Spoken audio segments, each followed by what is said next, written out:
حضرت عائشہ صدیقہ رضی اللہ تعالیٰ عنہ فرماتی ہیں میرے پاس ایک عورت آئی تو میں نے اسے اس کے ساتھ 2 بیٹیاں تھی اس کی، میرے پاس 3 کھجوریں تھی، میں نے اس بی بی کو دے دی، 2 بیٹیاں تھی۔ اس عورت نے کیا کیا، میں دیکھ رہی تھی، ماں تھی نا اور بیٹیوں کی ماں تھی، اس نے پہلے ایک ایک کھجور دونوں بیٹیوں کے منہ میں ڈالی اور پھر جو کھجور اس کے پاس بچ گئی میرا خیال تھا یہ کھائے گی، لیکن اس ماں نے اس کھجور کے 2 ٹکڑے کیے اور وہ بھی اپنی بیٹیوں کے منہ میں ڈالے۔ حضرت عائشہ صدیقہ فرماتی ہیں اس کا عمل اتنا حسین تھا، اس بی بی کے اس عمل کے اندر اتنا حسن تھا کہ میری آنکھوں میں بھی وہ بات رہ گئی، دل میں بھی رہ گئی، روح میں بھی سما گئی۔ اس کے حسن اور تاثیر کو میں بھلا نہ سکی، شام تک وہ کیفیات، وہ انداز، وہ اس عورت کا طرز، اس کا وہ انداز میری طبیعت کے اندر بار بار مجھے اس کی طرف متوجہ کرتا رہا۔ شام کو محبوب تشریف لائے، نبی کریم صلی اللہ علیہ وسلم شام کو جب تشریف لائے تو حبیب پاک علیہ السلام کو میں نے بتلایا، میں نے کہا حضور بی بی آئی تھی، اس کا چہرہ بتا رہا تھا کہ بھوکی ہے، لگ رہا تھا کئی دنوں سے کھانا نہیں کھایا، 3 کھجوریں تھی ہی میرے پاس 3، 2 بیٹیوں کو دے دی، وہ کھا سکتی تھی، لیکن یا رسول اللہ صلی اللہ علیہ وسلم اس نے کھائی نہیں، وہ بھی کھجور 2 ٹکڑے کر کے بیٹیوں میں بانٹ دی ہے۔ حضرت عائشہ کہتی ہیں دیر تک حضور میری بات کو سنتے رہے،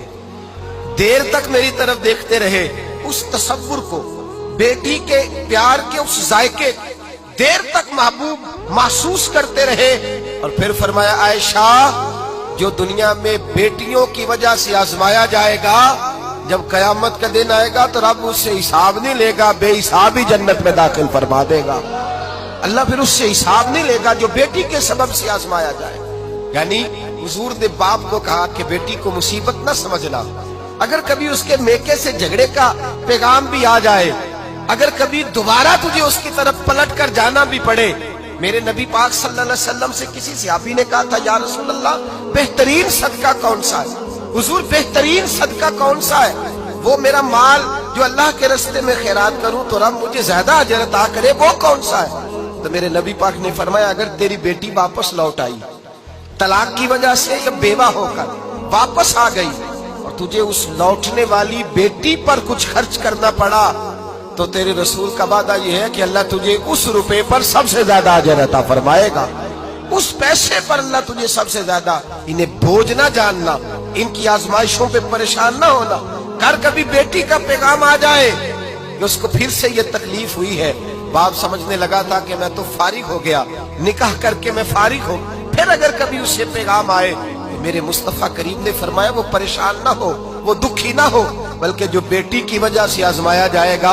اس سے تو حساب ہی نہیں لیا جائے گا، اللہ بغیر حساب ہی جنت عطا فرما دے گا۔ اتنا بڑا مقام، اتنی بڑی عظمت اور فضیلت اللہ کے رسول نے بیٹیوں کے ماں باپ کو عطا فرمائی۔